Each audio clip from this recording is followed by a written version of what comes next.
Good evening, everyone. I want to thank you for making the time today to learn something about how to get started with R. I know we have varying people with varying skills on how to use R, but before I continue, I want to just request somebody to confirm that they can hear me. If you can hear my voice, please probably type on the chat, or you can unmute yourself and then you tell me that you confirm that you can hear my voice. Yeah, I can hear you. Thank you so much. Okay. So I want to share my screen. Okay. So I want to share with you people first my journey to R before I tell you like how I figured out it was the easiest way. And I will show you the end first. The end is actually I'm just going to get started with a package in R called swirl. SWIRL. It's a very nice package of how you can learn R inside R. I'm going to be able to demonstrate that.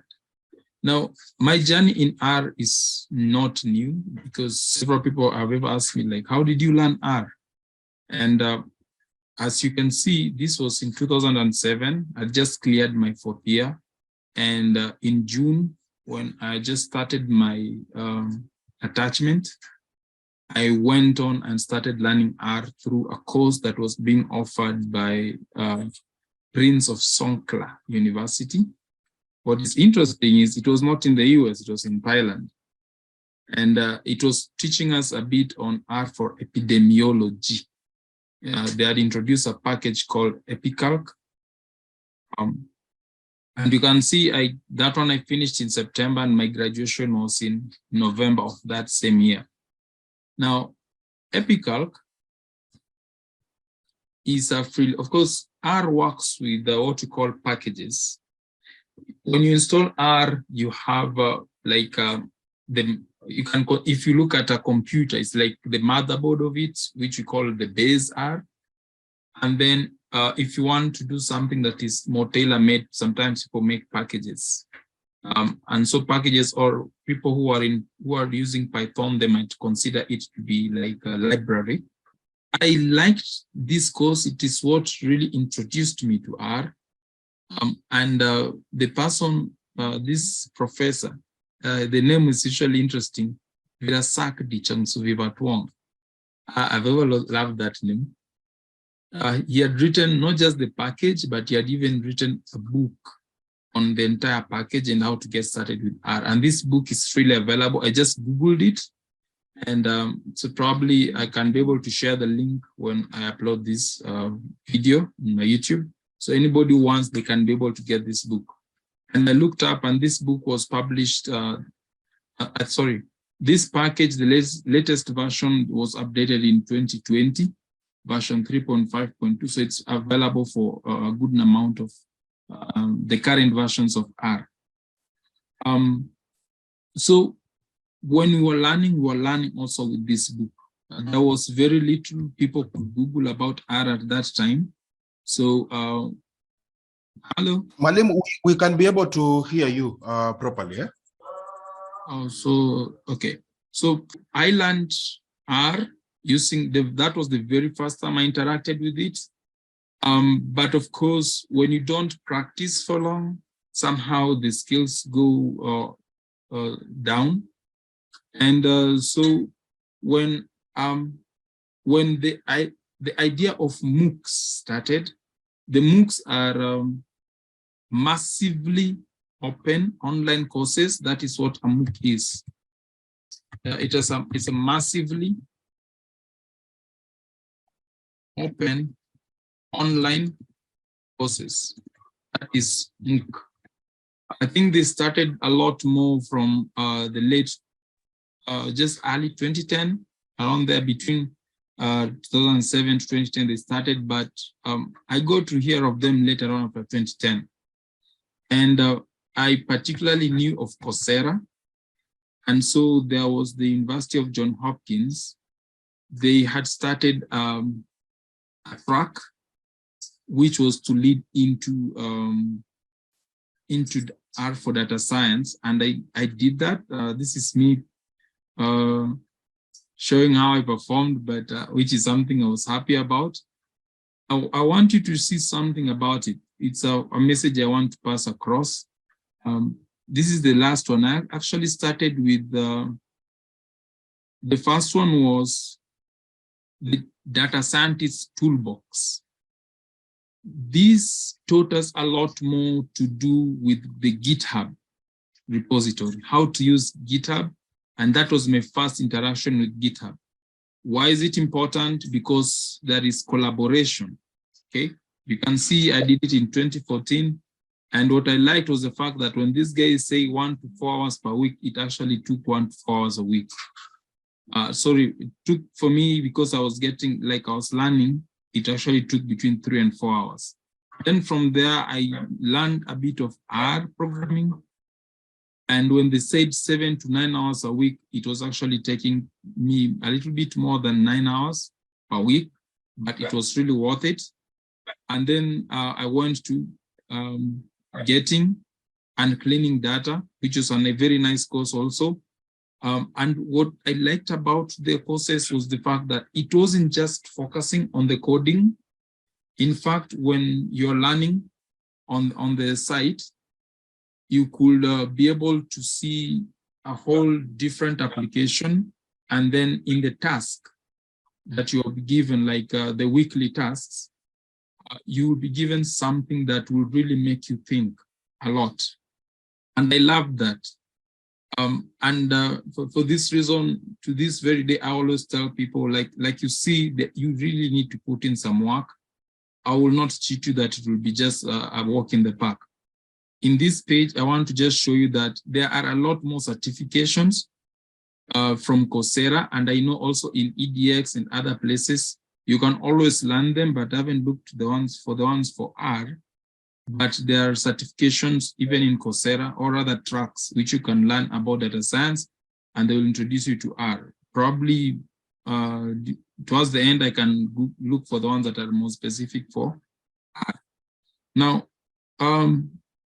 so once you have installed R, that's one thing I will definitely assume people will need. Like I said, what I want to show people is this package called swirl. It uses multiple packages, and for that reason, there are some important packages you'll have to install.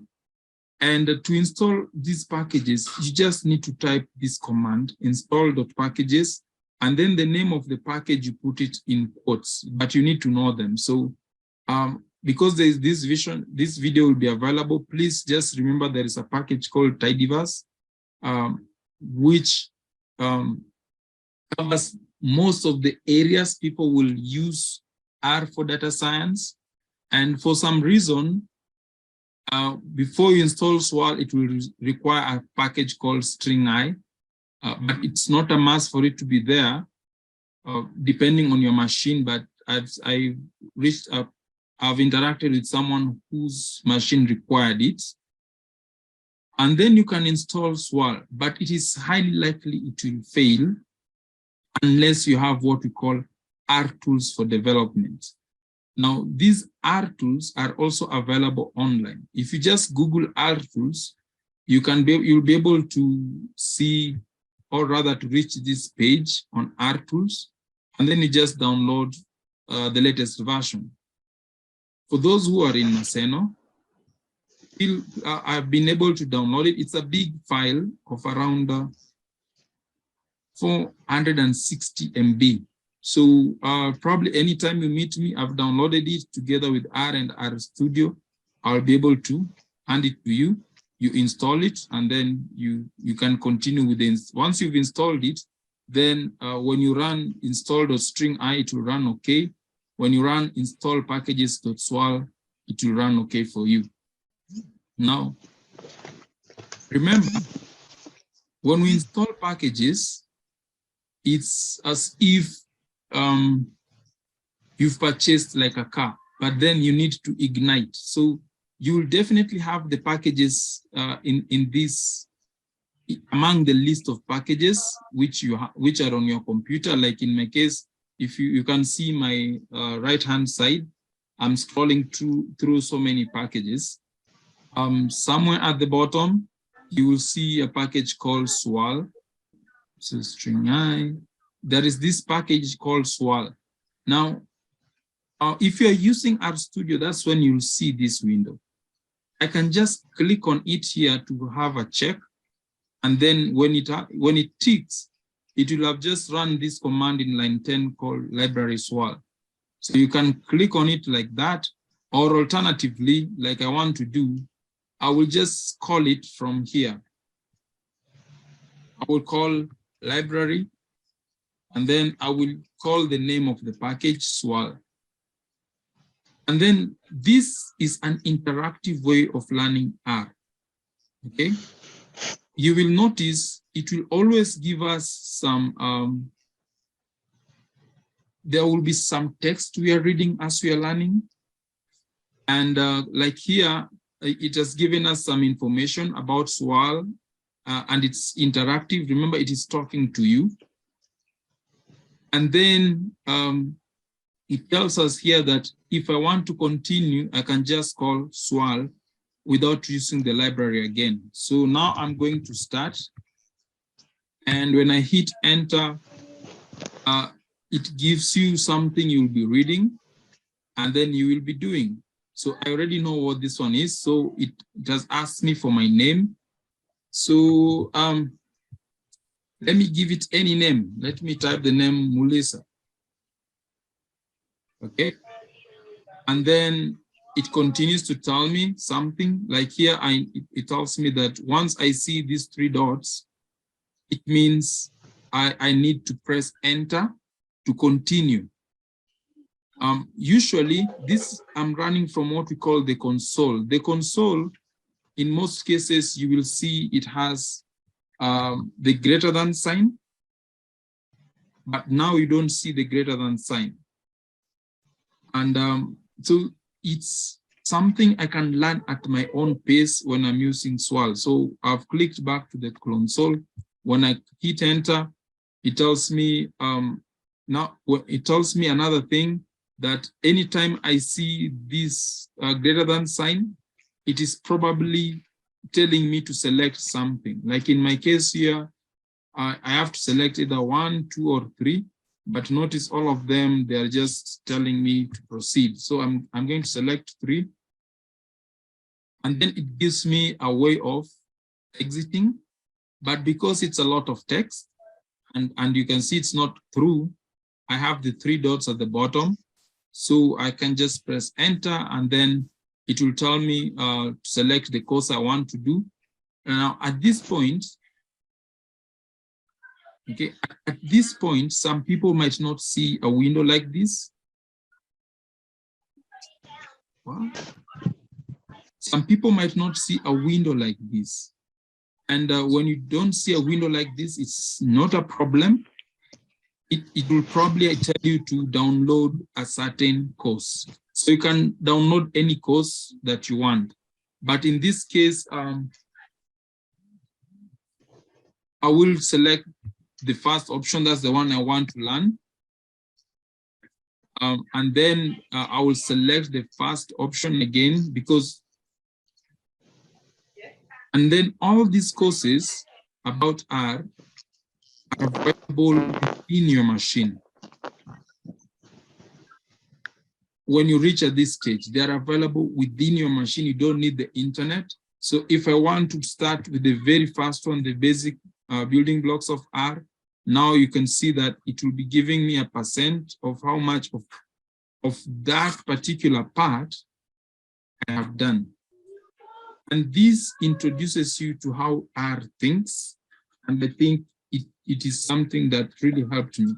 Now, I came across this course when I was doing the second course on R programming. And it really opened my eyes about how to use R, because it really refreshed everything I had learned during this time when I was dealing with the Epic package. And it helped me understand even more how R thinks. So long story short, probably this is the hint I wanted to give people. Remember, you can always continue. So now here, if I continue, I'll be learning. Whenever I have something it will want me to select, like here I've been told to type 5 plus 7. I can type, because you can see there is the greater than sign.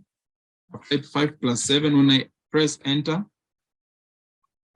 Of course, if I got it correct, it gives me some positive feedback. I know what percent I've done. I can continue learning with it. Okay, like the next one is going to ask me to create a variable.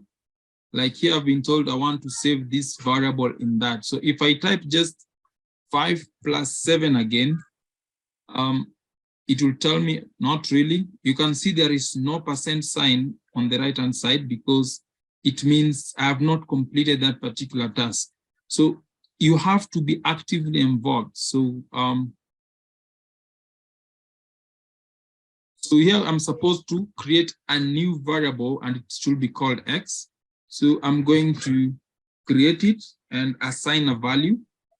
And you see, now I can see that I have a positive feedback and I'm continuing with my studies.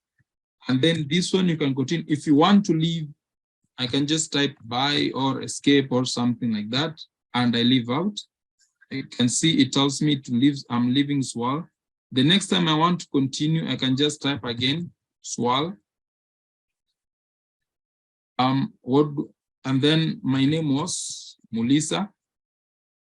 And then it asked me if I want to continue with one of these lessons because it has a memory of who I was.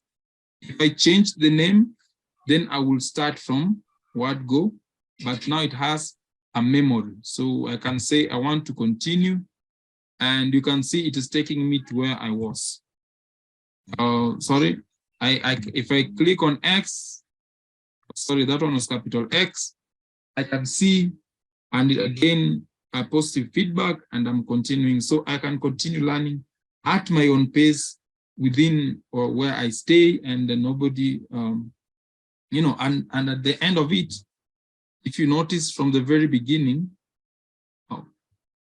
at the very beginning, there were like so many courses. Let me show you. You can see there is the basic building blocks. There are so many of them that somebody can learn. Personally, I like using a lot of dates and times and a lot of visualizations.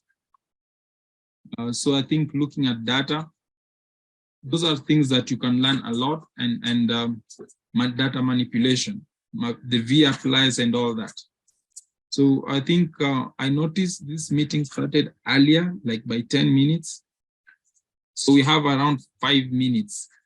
I want to mention that for swirl, there is an option that even as an instructor, we can use swirl to tailor it to how we want our own students to gain from it.